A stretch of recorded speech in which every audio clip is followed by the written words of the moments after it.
오늘 여기 야외 예배를 드려보니까 우리 성도님들 같이 이렇게 다 세팅이 돼서 앉아 계신 모습을 보니 저희 교회가 1층 리모델링 할 때 2층에서 예배 드렸잖아요. 여기 와서 몇 번 예배를 드렸어도 참 좋았을 것 같다라는 생각이 많이 들고 있습니다.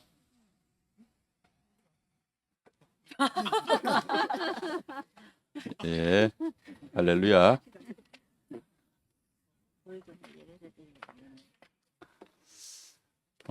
원래 오늘 일기예보가 아침 7시까지 전국적으로 비가 많이 온다. 그래서 한 주간 동안 아마 그 일기예보를 좀 보시고 관심 있게 보신 분들은 기도를 좀 많이 하셨던 것 같아요. 그래서 점점점 이게 비 오는 시간이 뒤로 밀리더니 어젯밤에 1시 그러다 12시 뭐 비가 쬐깐 뭐 이렇게 깔짝깔짝 오다가 결국은 비가 못 오고 오늘 날씨가 이렇게 햇볕이 쨍쨍 나게 된 걸 보면서 역시 하나님은 우리 성도들을 너무 사랑하시는구나. 그런 것들을 확인하는 시간이었고요. 오늘 야외 예배 장소에 와 보니까 너무 감사하고 이 자리에 저희가 앉아 있고 여기서 찬양을 하고 이러는데 그 한 번씩 보면 그 TV에 뭐 유튜브나 이런 데 보면 야외 콘서트 이런 거 하잖아요. 예. 음향이 좀 못 받쳐져서 그렇지 정말 음향 조금만 받쳐주고 이렇게 하면 너무나 좋은 지금. 그리고 우리가 또 함께 여기 영상을 좀 이렇게 잘 찍으면 사실 이게 한 폭에 굉장히 좋은 그림이 이렇게 나올 것 같은 그런 장소에 저희가 모여서 오늘 예배를 드립니다. 정말 이 가정의 달에 우리 사랑하는 귀한 성도님들 한 분도 빠짐없이 정말 이 풍경만큼이나 아름다운 가정에 하나님의 은혜가 하나님 나라가 임하기를 예수님의 이름으로 축복합니다. 아멘. 오늘은 특별히 우리가 가정의 달 두 번째 주로 어버이 주일로 오늘 예배의 말씀을 나누고자 합니다. 오늘 말씀의 제목 속에 여러분 보셨지만 참된 성공의 비밀 해서 효도라고 했습니다. 아니 효도하는 것과 성공하고 그렇게 관련이 있을까요?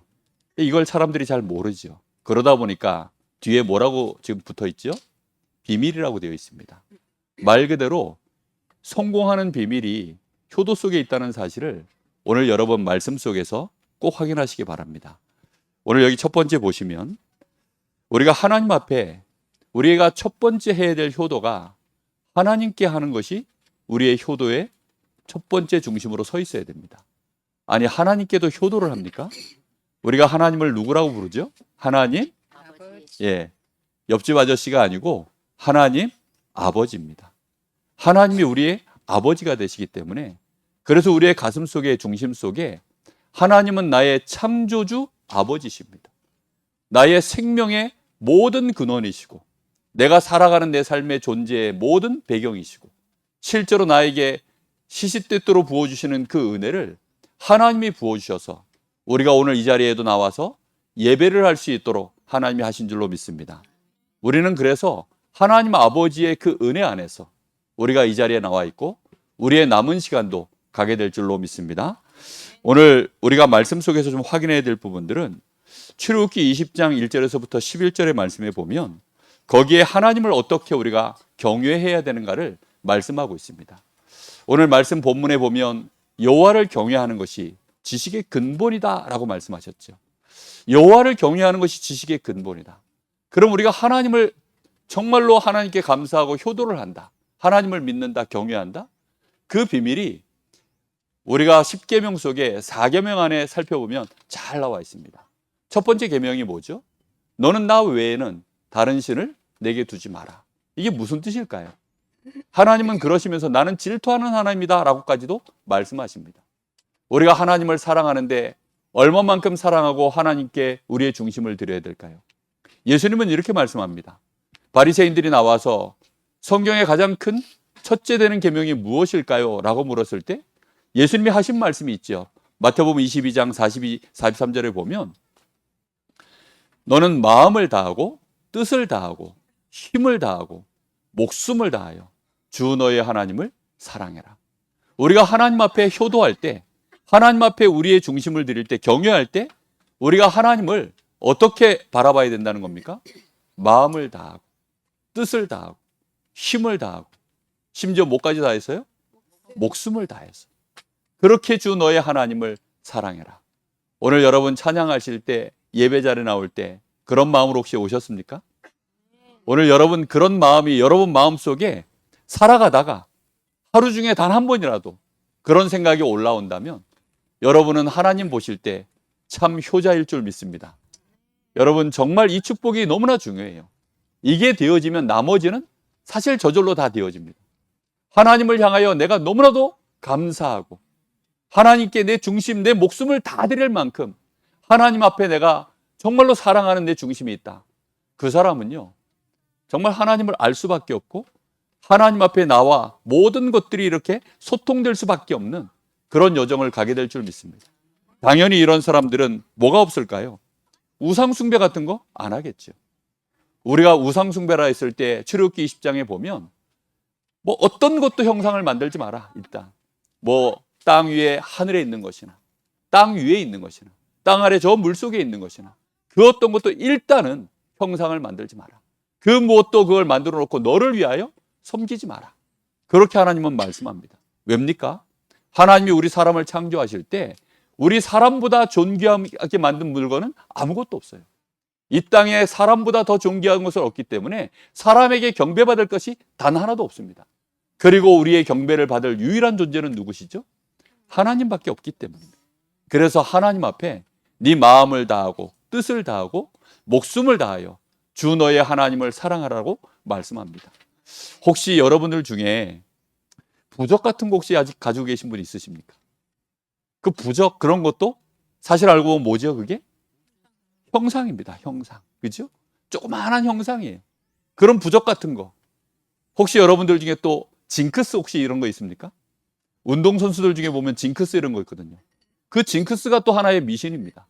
그래서 예를 들어 손흥민 선수 같은 경우에는 그 이제 입장을 할 때 뭐 왼발이라든가 오른발이라든가 둘 중에 한 발한테 항상 먼저 들어가야 된대요.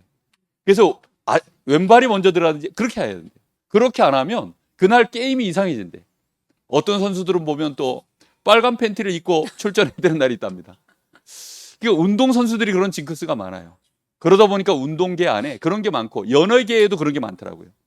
그래서 지금 우리 랩런트들, 특별히 우리 예체능계에 있는 랩런트들 징크스 없이 하나님만 사랑할 수 있기를 평소에 저도 마음에 많이 기도하고 있습니다. 정말 우리가 이런 거 하면 그게 나도 모르는 사이에 뭐가 되느냐? 우상숭배가 된다니까요. 그렇게 되어지면 하나님이 극도로 싫어하십니다. 아예 대놓고 섬기는 것도 있지만 그런 소소한 것들이 우리의 삶에 실질적으로 내가 우상을 섬기고 하나님을 의지하지 않는 그런 삶이 되어지니까 여러분 하나님은 능력이 많으십니다. 하나님은 전능자이십니다. 그래서 하나님 앞에 우리의 모든 것을 다 의지해도 될 줄 믿습니다. 하나님은 우상 숭배하지 말라는 이유가 결국은 뭐죠? 내가 다 책임질게. 내가 너희의 모든 삶을 인도할게. 그러니까 그런 거 섬기지 마. 내가 너를 완전히 책임질 능력이 있어. 그러니까 너는 나만 믿어. 지금 그 말 아닙니까? 하나님이 자존심을 가지고 말씀하시는 겁니다. 하나님이 만들어 놓은 이런 피조물들 왜 그걸 섬기니? 그리고 욕심 부리지 마. 탐심입니다. 탐심은 곧 우상 숭배다라고 그렇게 말씀합니다. 우리가 하나님 앞에서 정말 우리의 마음과 뜻과 생명 다 하여서 하나님을 향하여 한 주간 집중해 볼 수 있기를 예수님의 이름으로 축복합니다. 특히 여호와의 이름을 망령되이 부르지 마라. 여호와의 이름을 망령되이 부르지 마라. 하나님의 이름이 어떤 이름입니까? 여러분, 친구들이 나는 욕해도 가족은 건드리지 마라 이러잖아요. 특히 내 아버지, 내 부모님 이름 함부로 여러분들이 부르면 여러분 어떻게 했습니까? 저도 저희 아버지, 우리가 보통 이제 아버지 성함이 어떻게 되시냐 이러면 뭐 서자, 숫자, 광자 되십니다. 뭐 황자, 덕자, 여자 되십니다. 뭐 보통 이렇게 얘기하지 않습니까? 그렇게 이름을 그렇게 부르는데 실제로 이스라엘 사람들은, 유대인들은 여호와의 이름을 함부로 부르지 못해서 그 이름을 부를 때마다 심지어는 이름을 기록할 때도 붓을 꺾고 그리고 아예 새 붓을 가져다가 그렇게 성경을 필사할 때도 여호와라고 하는 그 이름을 그렇게 기록했다고 합니다. 그러니 하나님의 이름을 우리가 망령되이 함부로 뭐 믿지도 않고 장난처럼, 심지어는 이 망령되이라는 뜻은 무슨 뜻이냐면 거짓되게 내 이익을 위하여 속이기 위하여 그렇게 부르는 이름을 말합니다. 우리가 여호와의 이름을 그렇게 부르는 사람은 없겠죠. 그런데 내 배를 채우기 위하여, 내 욕심을 위하여 그렇게 여호와의 이름을 부르지 말라, 이런 뜻입니다. 우리는 하나님을 향하여 우리의 중심만 올바르게 들으면 하나님이 다 하실 줄로 믿습니다. 그리고 하나님을 우리가 경외한다라는 것은요, 특히 예배입니다. 안식일을 기억하여 거룩히 지키라 라고 말씀합니다. 안식일을 일단 기억하라는 말이 무슨 뜻일까요? 우리가 한 주간 삶을 살다 보면 우리의 삶의 스케줄이 하나님 앞에 주일날 나와서 예배 드릴 수 없는 그런 환경들이 많아질 때가 있습니다. 특히 토요일 같은 경우에 요즘 시대가 얼마나 밤문화가 많이 발전해 있습니까? 밤문화가 발전해 있다 보니 밤에 막 너무 많이 이렇게 이제 뭐 일을 하는 경우도 있겠지만 놀다가 너무 달려가지고 아침까지 달려서 주일날 예배에 못 오는 그런 경우들도 참 많거든요. 하나님은 우리 보고 말씀하십니다. 안식이 무슨 뜻이죠? 말 그대로 쉬는 날입니다. 모든 것을 스탑하고 모든 것을 멈추고 누구를 바라보라는 겁니까? 하나님을 바라보고 하나님 앞에 나와 예배하라는 것입니다. 이 날을 너희가 기억하여 미리미리 준비하라는 것입니다. 예배에 나오기 전에 미리미리 준비하라고. 우리가 오늘 여기 야예배 나올 때 우리 교육자들이 나와서 여기를 정말 우리 장로님과 함께 여기를 세팅을 다 했습니다. 이렇게 세팅을 하고 또 우리 성도들도 오늘 특별히 야예배니까 또 미리미리 이렇게 여러 가지 준비들을 해서 나오신 거죠. 나오다 보니까 거리는 좀 멀었고 아침에 많이 분주하셨겠지만 얼굴들 표정이 컨디션이 상당히 좋아 보이십니다. 왜냐하면 미리 준비한 흔적들이 많이 보여요. 우리가 육신적으로 조금 미리 좀 준비만 해도 그런데 우리가 하나님 앞에 영적으로 준비하면 어떻게 될까요? 그래서 정말로 우리의 영적인 컨디션, 우리의 마음과 생각, 여러 가지 많이 들어오는 불신앙들, 뭐 여러 가지 복잡한 일들, 생각들 있을 거 아닙니까? 그런 것들을 좀 내려놓고 하나님을 바라보면서요. 그런 것들이 알게 모르게 나에게 불신앙이 되기도 하지만 그걸 내가 의지하고 있다가 거기에서 트러블이 생기면 그게 우리의 염려거리가 되어집니다. 따지고 들어가면 결국 그건 우리에게 우상 비슷한 그런 일들이 돼버립니다. 그래서 그런 것들을 내려놓고 이날은 어떻게 지키라고요? 거룩히 지키라. 거룩하다는 의미가 뭡니까? 거룩하다는 말은 말 그대로 구별됐다 이런 의미 아닙니까? 말 그대로 구별된 날입니다.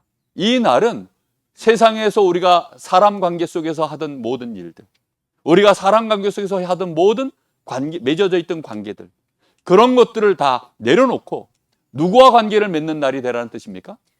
하나님께. 거룩하다는 말이 그런 말입니다. 우리가 성도로서 우리의 영의 아버지이신 하나님을 향하여 우리의 마음과 뜻과 힘을 다하여서 이 하루를 예배를 드리면 하나님은 뭐라고 말씀하시느냐? 내가 너희에게 천대까지 그 은혜를 베푸느니라 라고 말씀하고 계십니다. 여러분, 정말로 하나님이 우리에게 천대까지 그 은혜를 베푸신다는 사실, 여러분 그 사실을 믿으십니까? 그 사실을 여러분 진짜 마음의 언약으로 붙잡기를 원하십니까? 여러분 정말로 붙잡아 보세요. 이 대한민국 하나님이 천대까지 복을 주실 민족일 줄로 믿습니다. 여러분, 복음이 들어간 나라, 하나님은요 그렇게 은혜를 주시고 지금도 계시는 것입니다. 우리의 마음속에요 이 은혜가 들어가야 돼요. 오늘 차를 타고 오면서 정말 우리 성도님들 몇 분을 이렇게 같이 이제 모시고 왔는데 그분들 얘기 속에서요 이런 얘기들을 하시는 거예요. 한 분은 보니까 애를 낳다가 그 아이를 갖는 내내 10달 내내 입덧을 그렇게 하셨대요. 뭐 입덧을 얼마나 하셨는지 뭐 계속 이제 올라오니까 심지어는 막 피가 나오더랍니다. 그래서 10달 내내 누워 계셨대요. 근데 하시는 고백이 뭐냐면 그래서 아이를 하나만 낳고 둘째는 낳을 생각도 못 했대요. 왜냐하면 입덧이 너무 심하니까. 그런데 하시는 고백이 뭐라 그러냐면 집안에 우상 숭배가 심하니까 자손을 낳는 것이 그렇게 어렵더라라고 말씀을 하시는 거예요. 저는 그 얘기를 듣는데 그렇구나. 제 마음에 그런 게 하나 마음에 그렇지. 정말 이 자손들이 은혜를 받고 자녀들이 태어나서 잘 성장해서 세계를 복음화하고 하나님께 영광 돌리고 정말 내 부모에게 가문의 영광이 되어지는 이런 축복들을 이루는 자녀들로 우리 후대들이 복을 받아야 되는데 여러분 그 축복이 어디에서 나옵니까? 오직 여호와 하나님 우리 아버지께로부터 시작되어지는 줄로 믿습니다. 여러분 이 축복을 반드시 여러분 오늘 언약으로 마음에 딱 잡으세요. 내가 하나님 앞에 제대로 효도하겠다. 아멘. 내가 하나님 앞에 먼저 제대로 효도하겠다. 그게 가장 중요한 비밀 중에 비밀입니다. 그리고 두 번째, 이제 우리가 해야 될 효의 대상이 누구일까요? 그 두 번째는 바로 내 부모입니다. 나의 부모님. 여러분, 정말 이 효도는 자녀들에게 보여주고 가르쳐주지 않으면 자녀들은 절대 배울 수 없습니다. 내가 하나님을 어떻게 섬기느냐, 그걸 우리 부모가 보여주지 않으면 자녀들이 하나님 섬기는 걸 몰라요. 그리고 내가 내 육신의 부모에게 어떻게 섬기느냐, 그걸 보여주지 않으면 자녀들은 모릅니다. 나중에 고스란히 누가 돌려받을까요? 결국은 내가 다 돌려받아요. 그리고 내 자녀가 어느 날 정말로 하나님 앞에 내가 올바르게 섬기는 모습을 보여드리지 못하고 내 자녀들이 어느 날 자라나게 되어지면 이 자녀들은요, 하나님 섬기는 법을 모르고 또 부모 섬기는 법을 몰라요. 그러면 이 자녀들에게 하나님의 복이 갈 수 있을까요? 하나님의 그 축복이 내려갈 수가 없는 것입니다. 우리가 오늘 이 말씀 속에 많은 것들을 마음에 조금 깊이 생각하셔야 됩니다.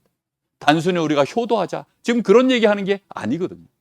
우리가 육신의 부모는 당연히 어떤 분입니까? 사실은 하나님과도 같은 존재이십니다. 왜냐하면 나라는 존재가 이 땅에 창조되어져 나오는 그 과정 속에 누가 있었던 거죠? 나의 부모가 그 역할을 감당한 것입니다. 그래서 우리는 하나님이 우리의 창조주 하나님이시고, 그러면서 우리의 아버지가 되시며, 또 내 부모는 나에게 창조주와도 같은 그런 역할을 하셨기 때문에 내 부모가 나에게는 또 아버지가 되는 것입니다. 그래서 우리는 당연히 나의 부모를 공경하셔야 되는 겁니다.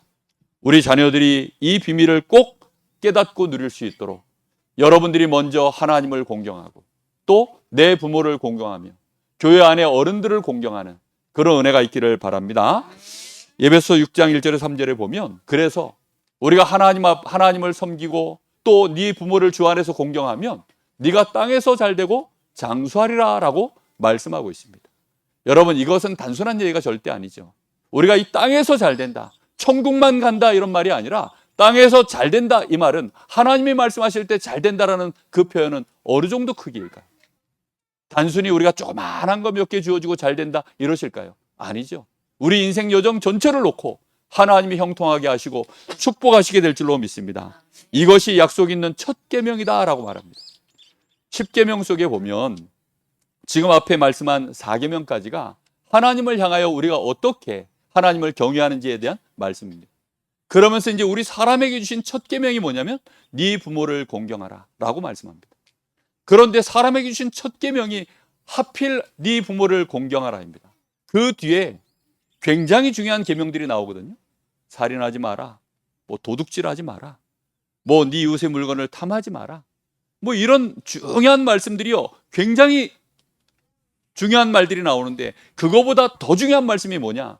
네 부모를 공경하라입니다.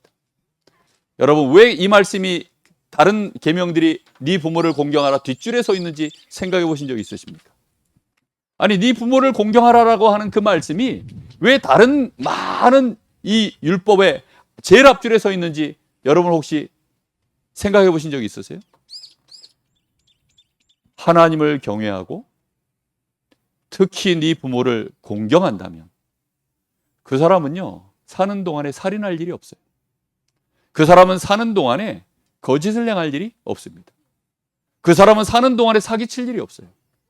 하나님이 일단 그 사람의 인생을 복되게 하시고, 그리고 그 사람의 중심 속에 이미 내 부모를 공경한다? 그 중심이 올바르게 서 있기 때문에 그 악한 선을, 우리가 살다 보면 이런 실수 저런 실수 할 수 있겠죠. 그런데 그 악한 선을 넘어갈 일이 없도록 이미 그 마음속에 연단이 되어져 있는 것입니다. 부모 공경하는 것이 여러분 쉬운 일입니까? 환경이 쉽지 않습니다. 그리고 부모님과의 관계 속에서 맞지 않는 것이 얼마나 많은데요. 여러분, 부모님 공경하는 거 쉽습니까? 부모님 섬기며 살아가는 것이 쉽습니까? 서로 안 보시려고 그래요. 요즘 세대는요, 물론 성경에도 가장 성경적인 방법은 뭐냐? 네 부모를 떠나서 한 몸을 이루는 것이 가장 성경적입니다. 그럼 어떻게 하면 되느냐? 부모를 섬기려고 하면 그러면 어디 저 멀리 갖다 보내놓으면 됩니까? 요즘은 그래서 부모 안 섬기고 부모님 못 찾아오게 하려고 아파트 이름도 되게 어렵게 짓는데요. 그것도 영어로 막 굉장히 길게. 그렇게 지어놓으니까 아니 터미널에 내려가지고 택시기사한테 어디 가자, 어느 아파트 가자 해야 되는데 뭐 이름을 알아야지 어디 가자고 하죠. 그러니 자녀를 못 찾아오도록 요즘은 그렇게 한대요. 여러분, 정말 부모를 공경하는 거 어떻게 하면 제일 좋냐? 사실은 내가 가족을 이루고 그리고 이웃에다가 부모님 집 하나 자그마하게 하나 마련해 드려서 그렇게 같이 살면 그게 공경하는 게 제일 좋은 방법인 것 같아요. 그 정도로 성공하기를 예수님의 이름으로 축복합니다. 그것도 안 되면 모시고 살아야죠. 더 안 되면. 정말 뭐 제가 저희 어머니를 어쩌다 보니 모시고 살게 돼서 그런 말을 하느냐, 그런 건 아닙니다. 어쩌다 보니까 모실 수 있는 축복을 하나님이 주셨는데 정말 여러분, 부모를 공경한다라는 것은 평생을 두고 그렇잖아요. 연세가 들어가시면 육신도 되게 약해집니다.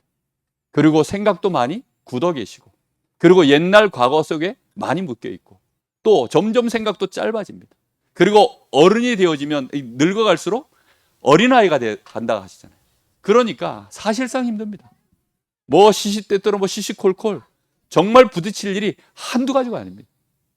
요즘은 보니까 또 귀도 잘 안 들리셔요. 보면 뭐 이제 거동도 좀 불편하십니다. 오늘은 또 잠깐 문 닫겠다고 뭐 어떻게 하시다가 꼬꾸라지셨는데 못 일어나시는 거예요. 그러니까 그런 거 하나하나가요 얼마나 조심스러운지 모릅니다. 우리 이명수 장로님 정말 혼자 요즘 살고 계시는데 여러분 기도하시면서 많이 돌아보시기를 예수님의 이름으로 부탁을 드립니다. 정말 혼자 사시는 노인들 여러분 우리가 많이 생각하셔야 돼요. 이런 거 하나하나가 알고 보면 사실은 그것이 전부 누구에게 가느냐? 내 자녀에게. 우리 자녀가 성공할 수밖에 없는 그릇이 준비되어지는 줄로 믿습니다. 하나님은 우리에게 그릇이 준비되어지면 거기에 쏟아붓게 되어져 있어요. 그 그릇을 준비하는데 최고의 그릇이 뭐냐? 하나님 앞에 나와 공경하는데 많은 삶의 파도가 있고 환경이 있고 여러 가지 여건들이 있을 텐데 그럼에도 불구하고 하나님 중심으로 그러면서 나의 부모를 섬기는 일에 내 중심을 다한다면 그것이 최고의 그릇이 되어질 줄로 믿습니다. 하나님은 네가 잘되고 장수하리라. 그러면서 하시는 말씀이 아비의 훈계를 떠나지 말고 어미의 법을 따르라라고 그렇게 말씀합니다. 아비의 훈계가 뭘까요? 아비들이 하는 일, 집안의 아버지들이 하는 일은요, 큰 그림을 가지고 여정을 걸어가죠. 우리가요, 언약의 말씀을 가지고 우리 가문에 하나님이 어떤 언약을 주셨으며 어떤 축복을 갖고 지금 우리 가문이 가야 되는가, 여기에 큰 방향을 갖고 나가는 일을 부모 중에 아버지가 보통 그런 일들을 합니다. 그러면서 이제 어머니는 뭐 하죠? 디테일하게 자녀들의 삶을 하나하나 이제 함께 나누는 거죠. 그 디테일하게 삶을 나누는 많은 부분들이 대부분 사실은 잔소리로 나갑니다. 잔소리 들을 때 여기 우리 자녀들도 있는데 저항하지 않기를 예수님의 이름으로 축복합니다. 부모의 잔소리가요 얼마나 중요한지 몰라요. 잔소리 듣지 못하고 자란 자녀들 정말 심각한 문제로 좀 가고 있거든요. 요즘 세대가 특히나 MZ세대들 그리고 그 밑에 올라오는 또 다른 세대들 정말 잔소리라고는 안 듣고 자라는 세대예요. 특히 부모들도 자녀에게 잔소리하는 것을요 굉장히 이렇게 겁내하는 시대입니다. 자녀에게 예배 올바르게 드리고 자녀에게 부모를 공경하고 부모 앞에 함께 갈 수 있는 아비의 훈계와 이 어미의 법을 따라가도록 그렇게 훈계하고 잔소리하고 기르지 않으면 자녀들은 어리석습니다. 어리석다는 말은요 두 가지 의미가 있어요. 하나는 뭐냐면 차일디시, 그야말로 이 어린아이와 같이 순수하다는 뜻이죠. 그러면서도 또 하나는 뭐냐, 굉장히 말 그대로 어리석다, 이런 의미가 그 안에 들어가 있습니다. 그런 말들은 우리가요 우리 자녀들에게 뭘 심어주느냐, 어떤 중심을 갖고 우리 자녀들에게 어릴 때 교육하느냐, 그대로 그것이 우리 자녀들에게 들어가서 평생의 바탕이 되어집니다. 부모가 예배의 자리에 가는데 타협 없이 예배를 드리고 또 내 부모를 공경하는데 시시때때로 부모를 찾아가고 얼마나 중요한 일입니까? 여러분 명절에 부모님 찾아가십니까? 또 중요한 순간순간마다 부모님께 여러분 인사드리고 찾아뵙고 안부를 묻고 그렇게 하십니까? 그게 사실은 굉장히 중요한 일인데 그게 잘 안 되는 거죠. 우리가 삶이 바빠질수록 그렇게 할 수 있게 되기를 예수님의 이름으로 축복합니다. 특히 지금 5월 달에는 뭐 스승의 달도 있고 뭐 어버이날도 있고 스승의 날도 있고 이렇습니다. 주변에 여러분, 내 자녀들한테 학교의 선생님 꽃 따라 드리도록, 또 따로 가서 인사드리도록 여러분 그렇게 한번 교육해 보십시오. 그리고 주변에 중요한 어른들 있잖아요.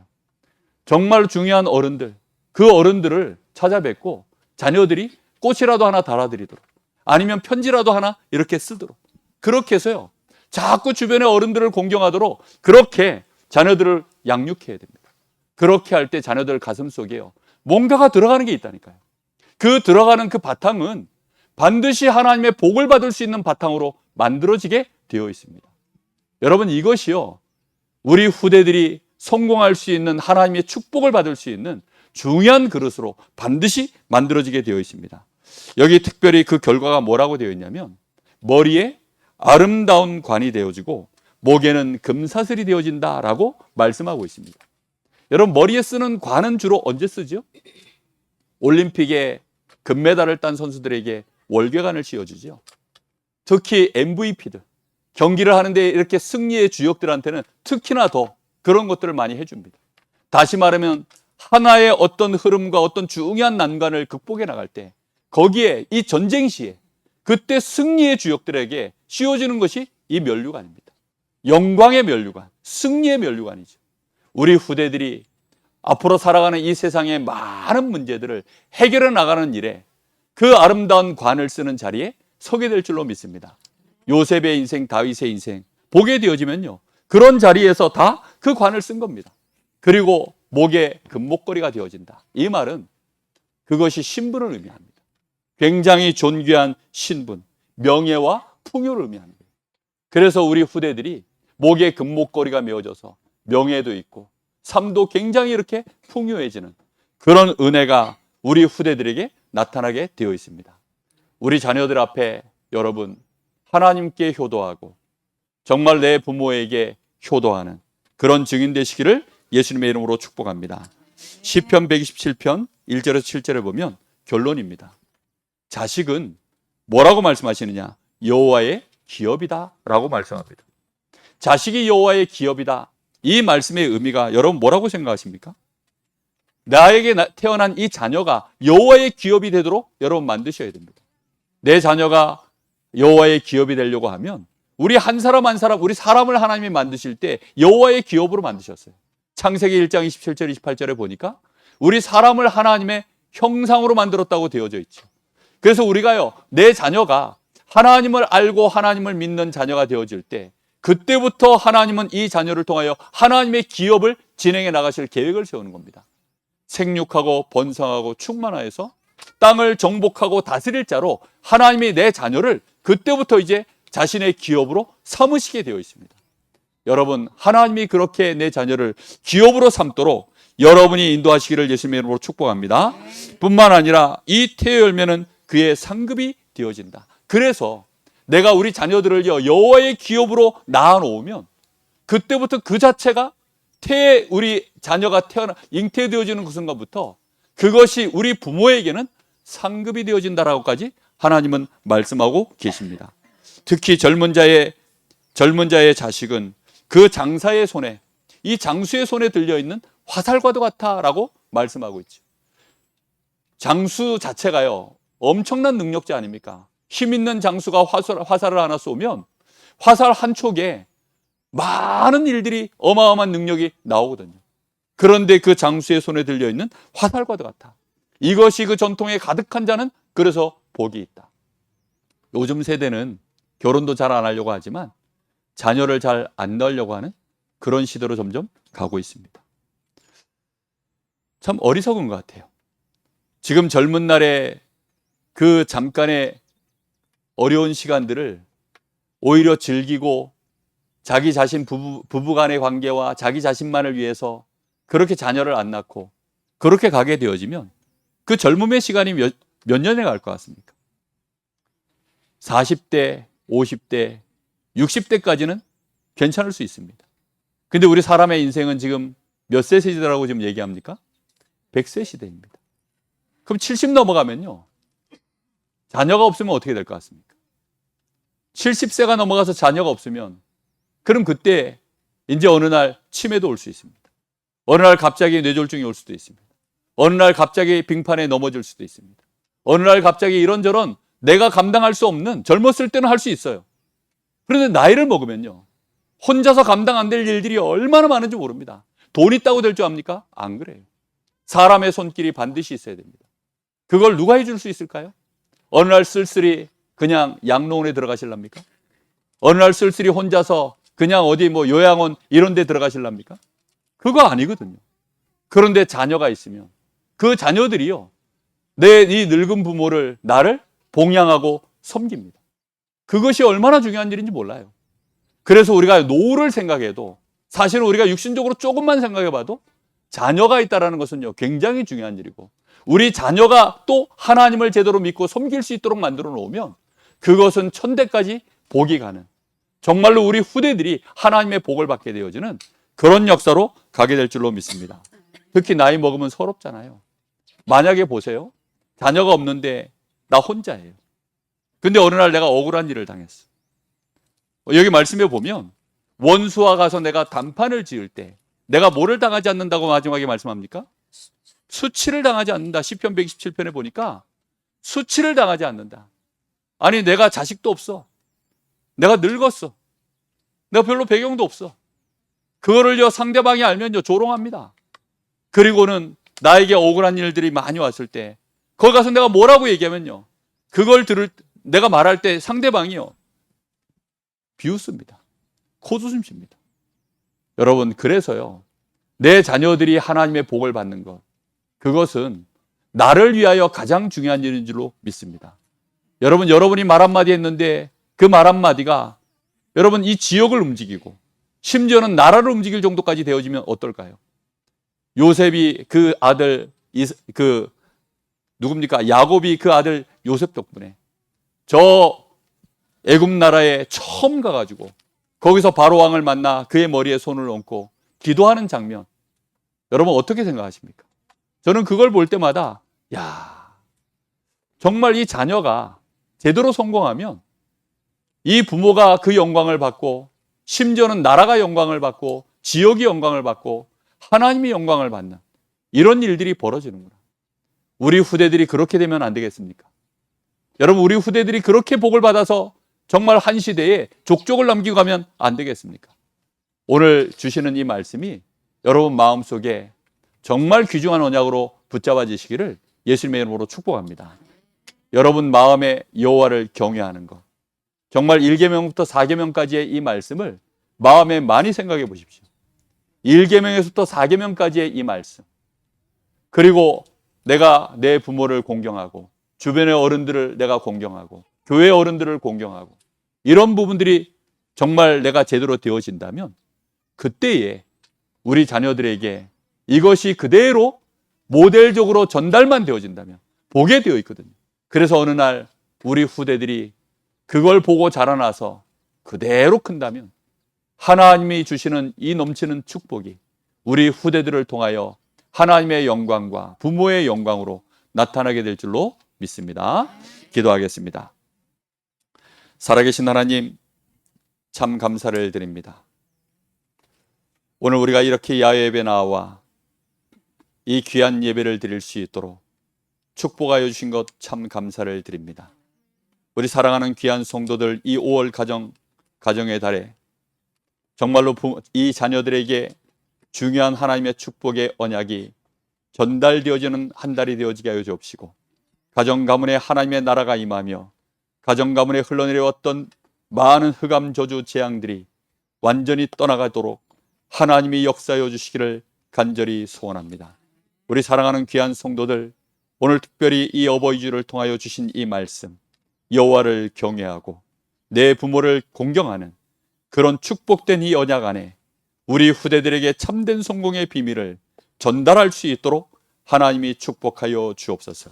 그것이 네가 땅에서 잘되고 장수하는 비밀이라는 이 귀중한 언약을 오늘 깨닫는 은혜 속에 들어가도록 주님이 역사하여 주시옵소서. 살아계신 예수님의 이름으로 기도하옵나이다. 아멘.